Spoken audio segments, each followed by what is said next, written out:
Assalamualaikum warahmatullahi wabarakatuh.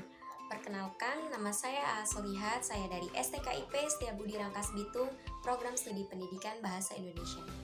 Pada video kali ini, saya akan menjelaskan terkait penelitian yang saya laksanakan bersama rekan-rekan saya di Kasepuhan Adat Cipinang.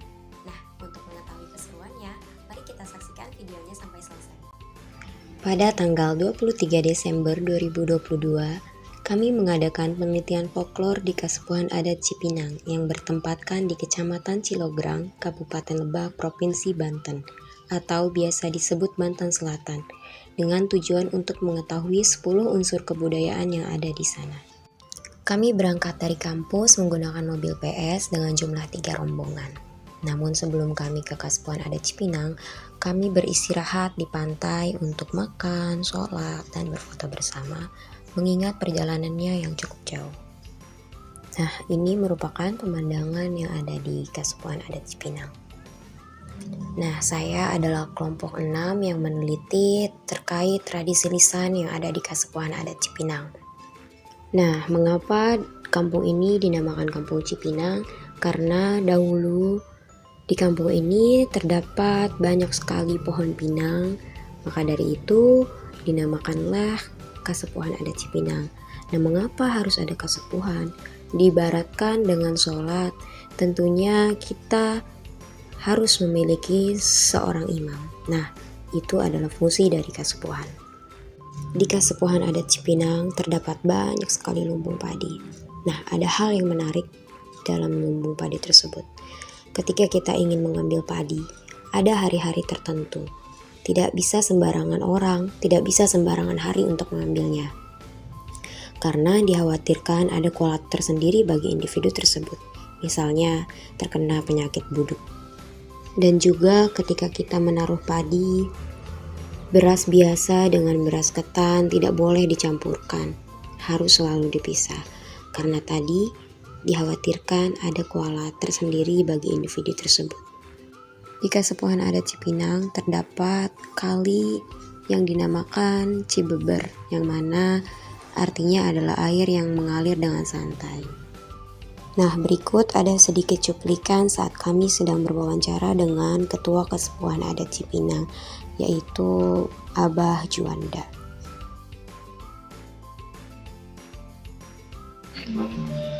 Itu bisa menimbulkan nanti bulu, penyakit kulit.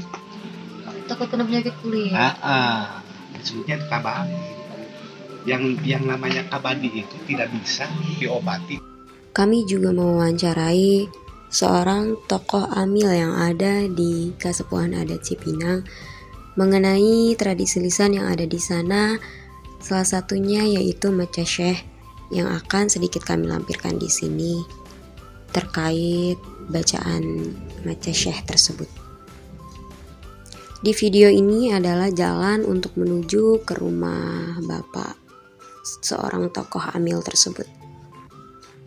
Beliau juga sedikit bercerita tentang larangan-larangan, misalnya dilarang pergi saat waktu maghrib, karena memang pada dasarnya maghrib adalah waktu untuk kita gunakan sebagai waktu untuk beribadah, bukan untuk keluar rumah.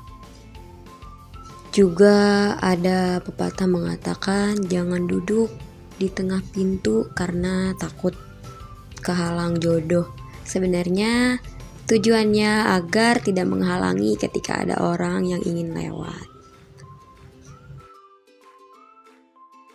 Syekh Abdul Qadir nu mulia keur murang kali keneh guru ngaos Quran sakedapan lila Quran anu 30 juz sadaya apal ditalat.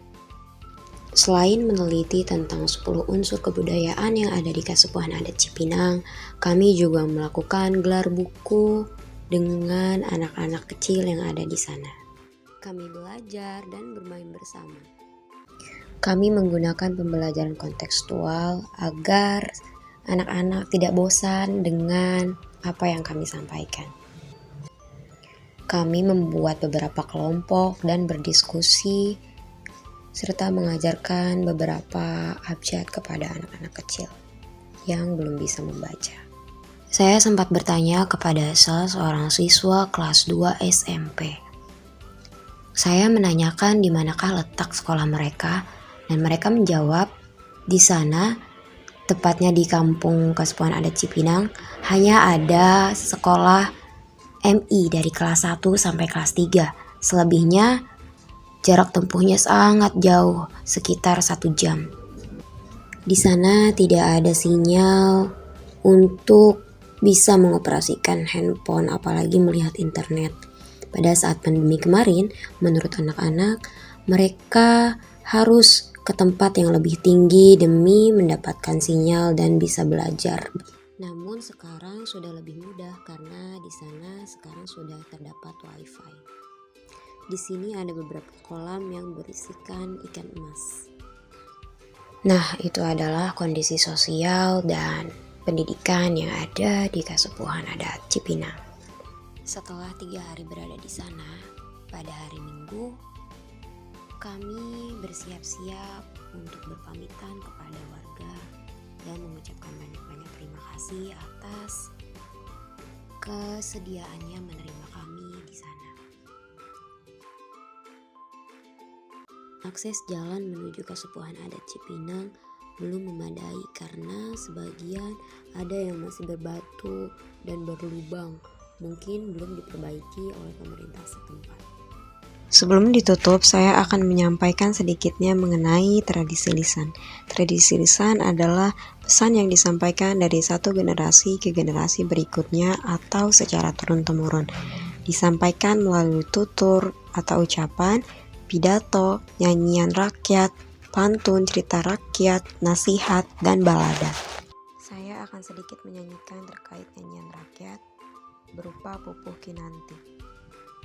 Jagung tuhur benang unum, anaking bagea sumping, cikur jangkung pamuraan, anaking paralai teuing, tutut gunung keong remah, sumangga geragek calik. Dalam nyanyian rakyat tersebut mempunyai maknanya tersendiri. Dan setiap pupu mempunyai pola irama tersendiri. Untuk Pupuh Kinanti ini, dia mempunyai pola akhiran yaitu UI, AI, AI. Nah, mungkin itu tadi yang hanya dapat saya sampaikan terkait penelitian yang saya laksanakan bersama rekan-rekan saya di Kasepuhan Adat Cipinang.